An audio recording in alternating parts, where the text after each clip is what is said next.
A'udzu billahi as-sami'il 'alim minasy syaithanir rajim. Bismillahirrahmanirrahim. Assalamualaikum warahmatullahi taala wabarakatuh. Alhamdulillahi rabbil alamin. Wassalatu wassalamu ala rasulihil amin wa ala alihi wa sahbihi ajma'in. Subhanaka la ilma lana illa ma 'allamtana innaka antal alimul hakim wa la hawla wa la quwwata illa billahil aliyyil azim. Qala rabbi shrah li sadri wa yassir li amri wahlul 'uqdatam min lisani yafqahu qawli. Nahmaduhu wa nasta'inuhu wa nastahdihi wa nastaghfiruh wa na'udzu billahi min syururi anfusina wa min sayyiati a'malina may yahdihillahu fala mudilla lahu wa may yudlilhu fala hadiyalah. Wassalatu wassalamu ala Rasulillah wa ala alihi wa man wala. Amsayna ala fitratil Islam wa kalimatil ikhlas wa ala dini nabiyyina Muhammadin sallallahu alaihi wasallam wa ala millati abina Ibrahim hanifa wa ma kana minal musyrikin. Wa qala Allah ta'ala fi kitabihil aziz ba'da a'udzu billahi minasy syaithanir rajim. Fastaqim kama umirt wa man taba ma'aka wa la tatghaw innahu bima ta'maluna basir. Sadaqallahul azim. Bahawa Allah Subhanahu wa taala berfirman pada ayat yang ke-112 dalam surah Hud yang bermaksud, maka istiqamahlah kamu wahai Muhammad di jalan yang benar sebagaimana telah diperintahkan kepada kamu dan juga kepada orang yang bertaubat bersama kamu, dan janganlah kamu melampaui batas. Sesungguhnya Dia, yakni Allah Subhanahu wa taala, Maha melihat apa yang kamu kerjakan. Sadaqallahul azim. Yang saya muliakan Al-Fadil Tuan Haji Zulkifli bin Wahijan, pengerusi Surau Ad-Diniyah dan juga Pusat Tahfiz Ad-Diniyah. Yang saya muliakan seluruh jawatankuasa pengurusan kedua-duanya yang bersama-sama dengan pengurusi menggerakkan, menjayakan kedua-dua entiti yang sangat besar peranan kepada masyarakat yang berada di IBS 2A ini, dan juga mereka-mereka yang bersama menikmati kesan daripada kewujudan kedua-duanya itu. Juga yang dimuliakan Al-Fadil Tuan Imam yang memimpin solat berjemaah kita pada malam ini, bermula dengan isyak tadi dan sekarang bersambung dengan tarawih. Saya lagi akan bersambung dengan tarawih lagi dan juga berakhir dengan insya-Allah solat sunat witir. Juga seterusnya para jemaah muslimin dan muslimat dan juga anak-anak tahfiz Ad-Diniyah yang bersama-sama menjayakan Ihya Ramadan, sama ada pada malam ini atau pada malam-malam yang sebelumnya, dan insya-Allah taala akan berterusan sampai ke akhir Ramadan insya-Allah. Alhamdulillah, alhamdulillah, syukur sebesar-besar syukur saya persembahkan kepada Allah Ta'ala.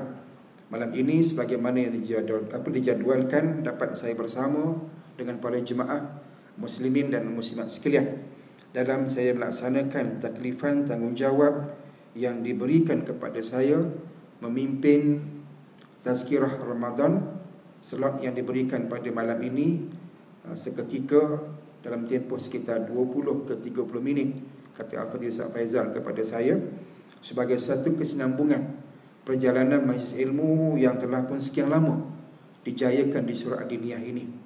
Sehingga ingat saya sejak saya menyertai Surau Ad-Diniyah tahun 2000 berapa lupa dah, 6 yang lalu, sampai saya berada daripada sini dan sampai sekarang kekal dengan cara yang sama. Tazkirah kita berada ataupun dijayakan selepas 4 rakaat tarawih, bersambung semula dengan tarawih dan berakhir dengan witir.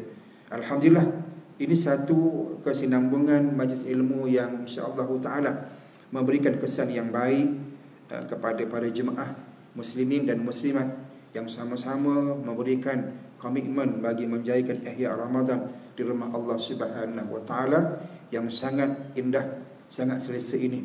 Saya pun pertama kali berada dalam kondisi suasana yang baru ini selepas renovation besar-besaran baru-baru ini. Sebab terhenti lama tuan-tuan dan puan sekalian, tak dapat berkuliah di sini, kurang lebih saya kira setengah tahun baru kembali semula. Tetapi kembali dalam tazkirah Ramadan, insya-Allah anak-anak tahfiz kita akan bersama kembali dengan izin Allah Taala selepas berakhir Ramadan dalam pengajian kita secara bulanan dalam menghayati tarbiyah Imam Ghazali rahimahullah dalam kitab Taubat dan Liku-likunya. Muslimin dan muslimat sekalian jemaah sekalian, mengisi ruang yang diberikan malam ini, saya mengajak diri saya yang berkata-kata ini dan para jemaah sekalian, kita merenung apa yang Allah Subhanahu wa taala pesan, perintahkan dalam ayat yang dibawakan tadi. Ulang balik ayat 112 surah Hud, perintah Allah Subhanahu wa taala untuk kita istiqamah. Apa dia istiqamah? Tuan-tuan puan-puan jemaah sekalian, itu suatu suatu kata ulama pembuktian tentang sejauh mana seseorang muslim itu membuktikan keislamannya. Ulang balik ya. Pembuktian tentang sejauh mana seseorang muslim itu membuktikan keislamannya.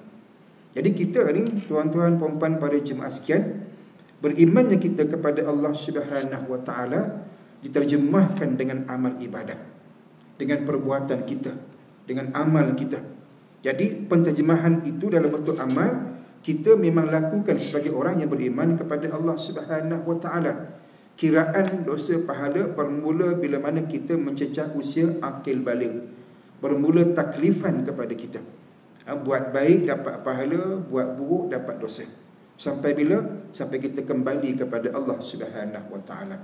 Maka muslimin dan muslimat sekalian jemaah sekalian, apa yang dilakukan itu biasanya akan dihadapkan dengan ujian oleh Allah Taala. Ujian yang ada pada kita inilah yang menyebabkan amal ibadah kita, perbuatan baik kita, amal soleh kita kadang okey, kadang tak okey, kadang baik, kadang tak baik, kadang nampak okey, mantap dan sebagainya, kadang-kadang luar biasa taruhnya dan sebagainya. Maka jemaah muslimin dan muslimat sekalian, perkara ini kata Imam Ghazali rahimahullah disebabkan oleh dua cabaran, dua ujian yang Allah sediakan kepada kita. Yang pertama ialah nafsu yang bersarang dalam diri kita. Yang kedua, syaitan yang akan memberikan injection, suntikan keburukan kepada nafsu yang ada dalam diri kita. Jadi kita ni tuan-tuan puan-puan jemaah sekalian kena kawal, kena berusaha menguruskan kedua-duanya. Nafsu management, pengurusan nafsu. Akan kena kawal nafsu kita, sebab bila nafsu dikawal, insya-Allah syaitan walaupun dia ada, dia tak akan berapa berkesan, berfungsi untuk merosakkan kita. Sebab apa? Ejen dia, geng dia lemah, tak kuat. Maka sebab itu tuan-tuan dan puan jemaah sekalian, dalam Ramadan cerita sikit pasal nafsu, kita jadi kuat. Ini satu perkara yang kita sering sekali dengar. Siapa pun bertazkirah akan sebut perkara yang sama. Akan nikmat Ramadan, keberkatan Ramadan, kita automatically jadi baik. Akan ya dah baik itu baiklah, alhamdulillah Tuan Haji Amin. Bahkan makin baik, makin mantap. Suara tak berubah 2006 sampai sekarang. Jadi Bilal memang mantap, terbaik seluruh Asia Tenggara. Akan hebat Tuan Haji Amin kan. Itulah. Jadi tuan-tuan puan jemaah sekalian, kita dihadapkan dengan ujian begitu oleh Allah Subhanahu wa taala. Sebab apa? Sebab Allah Taala nak muliakan kita. Tuan-tuan puan jemaah sekalian, makhluk lain contohnya malaikat ciptaan Allah Taala tiada ada nafsu, tak mampu dirosakkan oleh nafsu. Mereka straightforward. Apa yang Allah Taala perintahkan itu mereka buat. Cabaran tidak ada bagi mereka. Tetapi mereka tidak mendapat kemuliaan sebagaimana mulianya manusia, yang merupakan makhluk yang paling sempurna ciptaan Allah Subhanahu wa taala. Sebab apa mulia? Sebab kita mampu menangani nafsu yang Allah sediakan kepada kita dengan sebaik-baiknya. Maka tuan-tuan puan-puan jemaah sekalian, bercerita soal Ramadan, kita lihat saya sebutkan tadi, akan kita bertambah baik. Sebab apa? Ini pembuktian kepada siapa? Diri kita sendiri. Cakap pada diri sendiri, kita sebenarnya boleh. Tuan-tuan, yang tak boleh memang tak payah cakap lah. Contohnya banyaklah. Ramadan tak Ramadan, situlah pot dia. Mana kedai tom yam lah. Serupa je. Kadang-kadang buka puasa sampai nak sahur, dia tak pernah bergerak. Tak tahu Allahu alam apa sebab. Kan ada yang macam tu, jenis yang tak erti, buat tak tahu je. Ramadan ialah berpuasa. Puasa pun dia tak makan. Bila dah makan dah habis Ramadan bagi dia lah. Jadi kita tidak cemaskan. Jadi kita tanya diri kita, kenapa kita boleh menjadi hamba Allah yang baik pada Ramadan? Saya sebutkan tadi, kita sebenarnya baik. Potensi diri kita untuk jadi hamba-hamba yang soleh cerah. Sebab apa? Kita mampu membuktikannya sekarang. Sebab apa kita boleh? Sebab kita mampu mengawal nafsu yang bersarang dalam jiwa kita dengan bantuan daripada Allah Subhanahu Wa Taala. Ramadan bulan bantuan Allah Taala kepada kita. Walaupun kita banyak dibantu oleh orang lain, yang berasnaf, fakir miskin sebagainya, itu bantuan secara material. Bantuan kerohanian Allah sediakan kepada kita bila dalam Ramadan Al-Mubarak Al-Karim. Pertama, Allah sistemkan kepada kita dalam Ramadan kita makan sangat sedikit, minum sangat sedikit. Pasal apa? Waktu yang banyak makan kita tak boleh makan. Bila tu? Siang hari.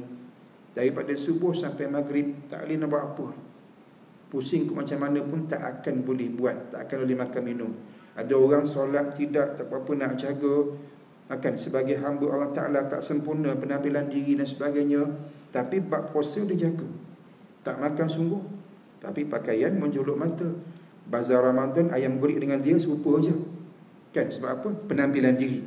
Kadang-kadang begitulah kita lihat. Tapi bab puasa, insya-Allah. Kan? Saya semalam dijemput untuk apa dia sebut memimpin doa selamat seorang penghuni rumah kediaman untuk sempurnakan rumah baru beliau.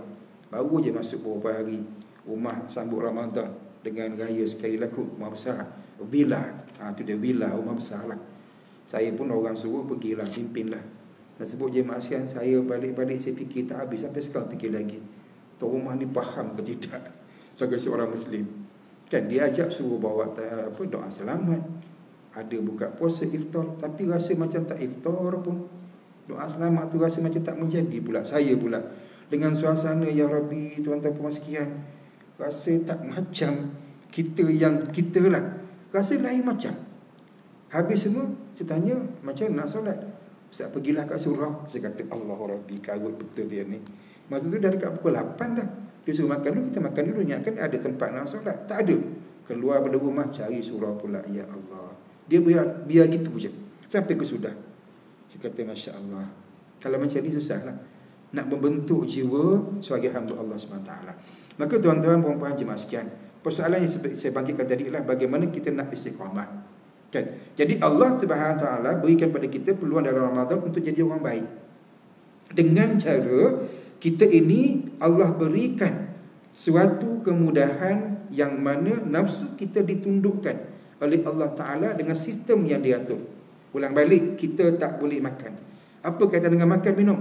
Kata Imam Ghazali rahimahullah, bila kita ni berkeadaan perut kita lapar, hati akan kenyang.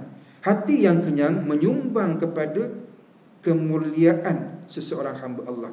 Tinggi takwa dia, mudah buat ibadah dan sebagainya. Tadi dia baik. Itu yang berlaku dalam Ramadan. Tapi waktu kita boleh makan biasa dan sebagainya, bukan setakat makan, bahkan banyak benda lain lagi kita boleh buat yang tak suka oleh Allah Ta'ala dalam bulan yang lain. Maka kata Imam Ghazali rahimahullah, waktu itu perut akan kenyang. Perut yang kenyang menyebabkan hati lapar. Hati yang lapar mendorong kepada kemaksiatan, keingkaran kepada Allah Subhanahu Wa Ta'ala. Ini masalah. Jadi jemaah muslimin dan muslimat sekian, kepada kita semua sekali lah orang faham Ramadan jadi baik tadi kan, kita sebenarnya nak teruskan momentum tu. Momentum kita menikmati kebaikan, kenikmatan yang ada pada Ramadan. Sampai bila? Sampai kita kembali kepada Allah Subhanahu Wa Ta'ala, sampai kita mati. Baru ni tuan-tuan, saya lupa nak sebut di awal tadi, terima kasih kepada tuan-tuan perempuan, sahabat-sahabat saya yang lama kat sini, yang mungkin melontarkan ucapan takziah kepada saya. Masih kembali ke rahmatullah baru-baru ni pada tanggal 21 Februari yang lalu. Saya nak ketengahkan cerita sikit pasal sahabat saya yang saya muliakan beliau untuk memimpin tahlil arwah pertama untuk arwah mak saya pada 21 Februari malamnya, Ahad malam. Arwah meninggal pada waktu pagi, 3:30 pagi. Malamnya sahabat saya Ustaz Wan Zamri memimpin tali arwah pertama di kampung lah, di masjid. Tuan-tuan puan jemaah sekalian, jadi saya seronoklah malam tu, lama tak balik kampung, PKP kan. Mak pun saya tak jumpa tuan-tuan, masya-Allah, sedih betul lah. Dah lama tak jumpa, tak peluk dia. Last peluk mak pada tanggal 4 Oktober 2020. Last tak dapat. Allah, sedih tuan-tuan. Sebab ialah kita terkekang kan, nak balik kampung semua tak boleh. Tapi balik-balik mak dah kritikal, ICU sampai dia meninggal. Okeylah, itu hal saya dengan mak. Sahabat saya Ustaz Wan Zamri, saya jumpa malam tu, sembang lama dengan dia, salam peluklah sebagainya. Sahabat sekampung, dia murid tahfiz di kampung saya. Tuan-tuan, nak ceritanya bahawa dan 10 macam tu saya balik sebelum ke sini pada hari Rabu, kemudian Ahad, Rabu tu saya balik. Pagi Jumaat, bangun pagi jam 5 pagi, tengok ada mesej dekat handphone saya, sahabat hantar mesej, inna lillahi wa inna ilaihi raji'un, Ustaz Wan Zamri kembali ke rahmatullah. Saya terkejut sebab dia sihat, tak ada sakit apa. Kalau saya meninggal tuan-tuan munasabahlah, kalau cerita bab sakit lah, kan, banyak sakit, banyak penyakit. Ini sahabat saya dia sihat sangat-sangat, luar biasa sihat. Duduk ke kampung pula tu, Allahu Akbar, meninggal. Tuan-tuan, saya pun nak kata apa, dan kadang saya penat dan sebagainya, nak balik semula memang tak mampu lah. Jadi saya pun buat salat jenazah gaib lah di sini untuk beliau.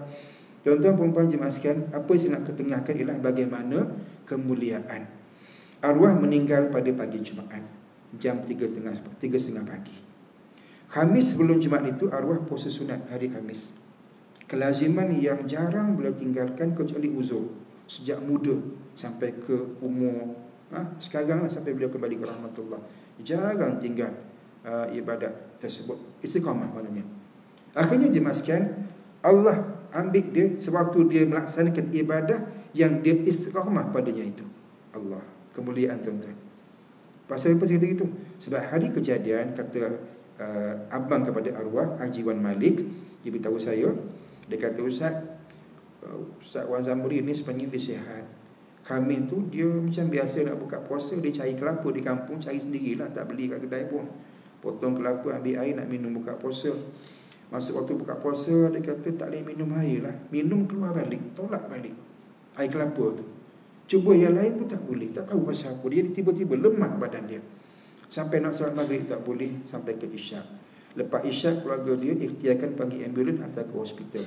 Terus doktor ambil kes, pegang, nak ikhtiar tak boleh, sampai dia kembali ke rahmatullah, sampai dia meninggal jam 3:30 pagi Jumaat berikutnya, besok hari lah. Tuan-tuan, perempuan jemaah sekalian, saya nak sebutkan bahawa, tengok, bila kita istiqamah, Allah tunjukkan dia suka kepada kita yang istiqamah pada perkara yang baik. Maka dia ambil kita, arwah tadi, pada saat beliau laksanakan ibadah yang beliau istiqamah tersebut. Beliau berpuasa di dunia, iftar di alam barzah. Allahu Akbar. Tuan-tuan, kemuliaan. Saya cemburu tuan-tuan, cemburu sangat-sangat dengan arwah, sebab kemuliaan bagi beliau akan meninggal pada pagi Jumaat Sayyidul Ayyam. Allahu Akbar. Maka jemaah sekalian, saya sebutkan bahawa kita nak begitu, istiqamah dalam kebaikan, insya-Allah ada ganjaran yang besar daripada Allah Subhanahu Wa Taala. Maka sekalian jemaah sekalian, perkara inilah yang kita nak sebutkan tadi, bahawa kita menikmati Ramadan, bagaimana seronok menjadi hamba Allah Ta'ala yang baik, sebab kita mampu mengawal, ulang balik nafsu kita. Syaitan off duty, Allah rehatkan, tak mampu nak kacau nafsu kita, maka kita kuat. Jadi kita nak ambil satu pengalaman Ramadan, bawa keluar bagaimana kita ni sebenarnya sangat berpotensi jadi baik, jadi hamba yang soleh, yang salihah. Itu caranya kita kontrol nafsu kita, kawal nafsu kita. InsyaAllah kita boleh. Takkan biar ada minat pada amal soleh, perkara-perkara yang baik, puasa sunat dan sebagainya begitu, solat berjemaah dan lain-lain. Dalam masa yang sama kita kekang diri kita daripada buat perkara-perkara yang buruk yang datang daripada nafsu kita, cakap kotor dan sebagainya contoh, dan lain-lain. InsyaAllah kita dalam kemuliaan. Jadi kita sebenarnya nak kekalkan kebaikan yang kita nikmati sekarang, tu namanya istiqamah. Jadi yang itulah tugas kita tuan-tuan puan sekalian. Sampai bila tu? Sampai kita mati. Kekalkan istiqamah. Maknanya nak sebut secara mudah, prinsipnya tak ada payah mana pun jadi orang baik ni. Tak payah mana pun jadi orang baik, insya-Allah Ta'ala. Tapi kena ingatlah tuan-tuan puan jemaah sekalian, bahawasanya dalam tak payah nak jadi baik, para ulama muktabar menyatakan bahawa mereka pun risau tak masuk syurga. Nak sebutnya ya Allah, kan satu kepayahan bagi mereka tu dengan sebab apa? Mereka melihat kepada banyaknya cabaran nak jadi baik. Payahnya. Nak sebut bahawa jemaah sekian, bukan tak boleh, tetapi kita nak nyatakan bahawa kita kena berusaha. Sebab apa? Ulama-ulama hebat pun menyatakan mereka tak boleh. Contoh, kan saya nak nasyid saya tak pandai, tapi dalam bentuk nasyid jadi kuat, jadi bunyi elok. Nasyid yang diambil daripada doa luahan bicara hati Imam Asy-Syafi'i rahimahullah. Apa dia? Ilahi lastu li firdaus, kan? Tuan-tuan puan jemaah sekalian, saya tak pandai nasyid ni, selalu tak baik, tak bagus. Tapi kita semua tahu nasyid tu. Bingkisan suara hati Imam Syafi'i menyatakan bahawa aku ni ya Allah tak layak ke syurga-Mu, tapi aku tak mampu untuk menangani, menghadapi neraka-Mu ya Allah. Siapa kata tu? Bukan Muhammad Syafi'i sahabat kita. Imam Syafi'i ni. Imam Syafi'i, pengasas mazhab Syafi'i kita bawa hari ni. Dia kata apa? Dia tak layak ke syurga, tapi dia tak berani nak pergi neraka. Gambaran bicara hati dia tak layak ya Allah. Itu seorang. Yang kedua siapa lagi jemaah sekalian? Imam Hasan Al-Basri rahimahullah. Dia kata apa? Dia kata, ya Hanan ya Manan, aku cukup seronok kalau dapat jadi macam ahli salaf, kaum salaf. Kata Imam Hasan Al-Basri rahimahullah. Tuan-tuan, puan-puan, siapa kaum salaf ni? Kaum salaf, mereka yang hidup zaman yang awal Islam dulu, awal-awal Islam. Lepas tu timbullah kaum khalaf. Kita kaum khilaf. Hari ni asyik khilaf je kan, bergaduh, tak faham-faham, tak wahabilah apa semua, tunggal langgang, tak benar-benar berakhir, kan? Kita lah hari ni. Ini ceritanya ialah kaum salaf. Aura kenabian Rasulullah tu dekat dengan mereka. Kata Imam Hasan Basri, dia kata apa? Aku ni kalau dapat jadi kaum salaf pun okey dah. Apa dia? Kata Imam Ghazali rahimahullah, kata beliau, dia kata yang Imam Hasan Al-Basri maksudkan ialah kaum salaf pernah berkata, kami yakin bahawa kami ni masuk neraka, tapi kami tak yakin kami boleh bebas daripada neraka. Ish, tuan-tuan jemaah sekalian, kaum salaf cakap macam tu. Dia kata kami yakin kami masuk neraka. Ini satu ayat yang kita kena faham banyak lapis lah, kan? Satu penyataan hati hamba Allah yang mulia, yang hebat, nak beritahu bahawa mereka ni sebenarnya berdepan cabaran yang banyak dalam hidup ni. Cerah ke neraka tu. Gitu. Bukan nak neraka, tapi cerah, potensi besar ke neraka. Maka apa tugas? Tugas kalau dah tahu macam tu ialah mengelakkan neraka. Itulah kerja buat kita. Yang kita sebut soal istiqamah tadi apa dia? Sebab kita nak konsisten dalam perkara baik, amal soleh, untuk mengelakkan neraka yang menunggu kita.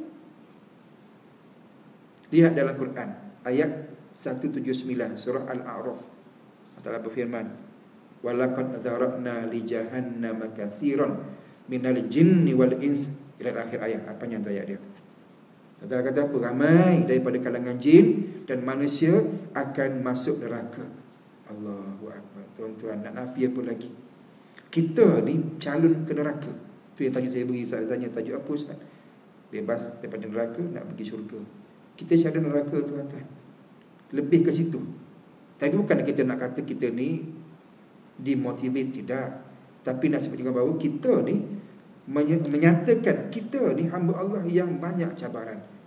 Neraka lebih cerah, berpotensi berbanding dengan syurga. Maka usaha nak ke syurga kena lebih kuat daripada membiarkan diri ini dimamah, dibakar oleh api neraka yang sedia menyambar kita. Usaha lah. Jadi usaha itulah yang saya sebut di awal tadi, ialah kita kena istiqamah. Fastaqim kama umirt. Istiqamahlah wahai Muhammad sebagaimana yang aku perintahkan kepada kamu. Itu jalan dia nak dapat kebaikan sampai kita mati. Jadi saya nak kongsi sikit lagi tuan-tuan, masa kita terhad secara ilmiah lah, saya cuma bacakan sikit apa yang saya boleh kongsi dengan jemaah sekian sebagai sedikit perkongsian ilmiah ini. Bahawa kata para ulama, yang pertama, syarat-syarat kejayaan istiqamah. Kita nak istiqamah, Tapi nak pastikan istiqamah kita tu berjaya, apa dia? Kata para ulama, pertama, niat istiqamah. Kita kena sentiasa niat, qasad, ada azam, kekuatan, kesungguhan nak istiqamah. Contoh tuan-tuan, Ramadan kita diajak untuk istiqamah dalam perkara baik. Sekarang tengok sekarang pukul 10 malam ni, Ustaz tak habis-habis lagi bercakap. Nak habis bila Ustaz? Entahlah, tazkirah tak habis lagi. Lepas ni sambung pula dengan tarawih. Lepas tarawih sambung dengan witir. Berapa rakaat? 20 Ustaz. 20 malam ni ya. InsyaAllah, semangat, istiqamah. Ustaz pun dah bunyi lain macam dah. Kan? Nak sebutnya kita nak istiqamah ni. Kan? Niat azam kena ada. Kita boleh Ramadan, tapi lain masa tak boleh. Kenapa? Biar boleh. Bukan suruh buat tarawih dalam bulan Syawal, buat tirian. Bukan gitu. Tapi biarlah kita ada kesungguhan untuk perkara baik. Banyak solat sunat dan sebagainya. Yang kedua, kata ulama, mengurangkan pilihan dalam amalan. Jangan buat pilihan. Tahu pilihan? Maknanya kita berkira-kira. Contohlah, tabung bergerak kan? Tabung bergerak. Ada tabung ni? Ada. Tabung bergerak, seluk poket keluar. Contohlah, not 50. Jangan berkira lah pecah mata, bubuh je lah. Sebab apa? Allah atur nak bagi RM50 malam ni. Kan? Tapi tuan-tuan dah biasa 50 kan? 100 lah contoh, 100 lah. Kalau 100 keping pada ungu tu kan, letaklah 100. Jangan berkira pula 100, 100 tolak sebagainya. Letak aja, jangan berkira. Sebab apa? Sebenarnya Allah mengatur kita dia baik. Sama tuan-tuan dengan Ramadan. Kita nak tolak tak boleh. Ramadan datang surau, nak tarawih, dengar-dengar 8, datang 20. Jangan kita istighfar, astagfirullahalazim 20. Jangan, alhamdulillah 20. Contoh macam tu kan. Jangan berkira. Sebab ada benda yang Allah nak atur pada kita. Gitu sebenarnya. Macam hari ni lah, ujian bagi kita. Datang ujian apa dia? Ujian COVID-19, SOP, Masya Allah tuan-tuan, patuh sungguh. Jarak lain macam. Tempat saya dekat jarak dia. Tak tahu sebab apa. Ada mazhab lain kot, mazhab SOP ni. Sini okey lah, dia punya jarak tu selesa sana. Alhamdulillah ikut betul-betul. Nah sebenarnya kita kena okey, redah je, tak apa. SOP pun SOP lah. Kan? Sebab apa? Pilihan tak banyak. Terus je, sebab ada manfaat untuk kita. Ni cara kita orang beriman. Jadi kata para ulama, insya-Allah kalau begitu kita akan mampu jadi orang baik. Yang ketiga, banyakkan doa. Minta dengan Allah Ta'ala supaya kita ni boleh istiqamah pada kebaikan. Itu pertama. Yang kedua kata ulama, perkara-perkara yang akan membantu kejayaan istiqamah kita. Pertama, sahabat yang baik. Allahu Akbar. Anak-anak tahfiz contoh hafal Quran. Cuba buat hafalan secara harian. Mana belajar harian. Datang balik rumah, tak jaya, susah. Sebab kawan baik tak ramai. Kat rumah tak ada kawan kan, kawan menghafal Quran. Gitulah. Sebab tu kita kena ada geng kita, kawan kita yang baik-baik. WhatsApp group yang baik-baik, geng surau, geng masjid kan. Kalau WhatsApp group geng mancing lah kita. Dorongan tak ada. Saya dekat antara Gapi tu, kalau pergi serendah tuan-tuan, ada jumpa tasik besar situ, tempat pot mancing paling baik. Allahu Akbar. Sekeluar Ramadan ni tuan-tuan, kita sekeluar Ramadan, kereta penuh. Ingatkan tarawih. Apa tarawih dalam tasik? Mancing lah tu. Dia ada geng mancing dia. Dia pujuk, jom mancing. Malam ni tarawih ni Ramadan, ikan patin besar-besar. Ikan patin Ramadan pula dah. Sahabat yang kurang baik, dorongan tak baik ya. Maka nak berjaya tuan-tuan, cari sahabat yang baik. Okey. Yang kedua, suasana yang baik, bi'ah hasanah. Pilih suasana yang baik dalam hidup kita. Jangan campakkan diri kita pada kebinasaan dengan suasana yang tak baik. Kan? Maknanya kita berada biar dalam keadaan kita ni sentiasa baik, akan suasana berwudu di rumah Allah dan sebagainya. Begitu maksudnya. Kita boleh atur, boleh pilih. Okey, saya nak ringkaskan masa terhad. Yang ketiga kata ulama ialah ilmu yang baik. Cari ilmu, cari kekuatan diri tuan-tuan, puan-puan jemaah sekalian. Ad-diniyah ni tak lekan mesti ilmu, hari-hari ada. Datanglah. Dan kita berkira pula dah sebut zikir. Jangan berkira dalam amalan baik ni, jangan berkira. Datang je. Sebab apa? Dalam banyak-banyak itu akan ada perkara yang akan memberikan kesan yang baik kepada kita insya-Allah. Bahkan paling tidak ada pun jemaah sekalian, ingat, bila kita cari ilmu, kita campakkan diri kita ke syurga sebenarnya. Pasal apa? Majlis ilmu merupakan antara taman-taman syurga. Raudhatun min riyadil jannah. Allah, nak apa lagi tuan-tuan? Kita kan calon neraka ni. Bila nak pergi syurga, pergi ke majlis ilmu, cari ilmu. InsyaAllah dah ada bayangan ke syurga. Itu cara kita. Okey, jemaah sekalian. Yang ketiga, Kata para ulama, cabaran istiqamah. Apa dia? Yang pertama, bisikan syaitan. Syaitan cukup tak suka orang hamba Allah yang istiqamah, tuan-tuan. Dia marah. Kekal baik dia marah. Dia nak jadi macam dia, baik lama, tiba-tiba jahat. Tu suka neraka. Itu cerita syaitan, iblis. Jadi kita jangan layan apa macam tu. Sebab apa? Sebab kita akan terperangkap dengan bisikan syaitan yang nak kita jadi geng dia, masuk neraka sama dengan dia. Na'udzubillah. Yang kedua, jemaah sekalian, kata ulama, dorongan nafsu. Ingat dan sebut di awal tadi, nafsu mendorong kita kepada keburukan. Nafsu ni benda yang nak pisahkan daripada diri kita tak boleh. Dia bersama kita, package. Lahir manusia dengan nafsu. Nak buang tak boleh. So apa nak buat? Kita kena uruskan dia, manage dengan baik.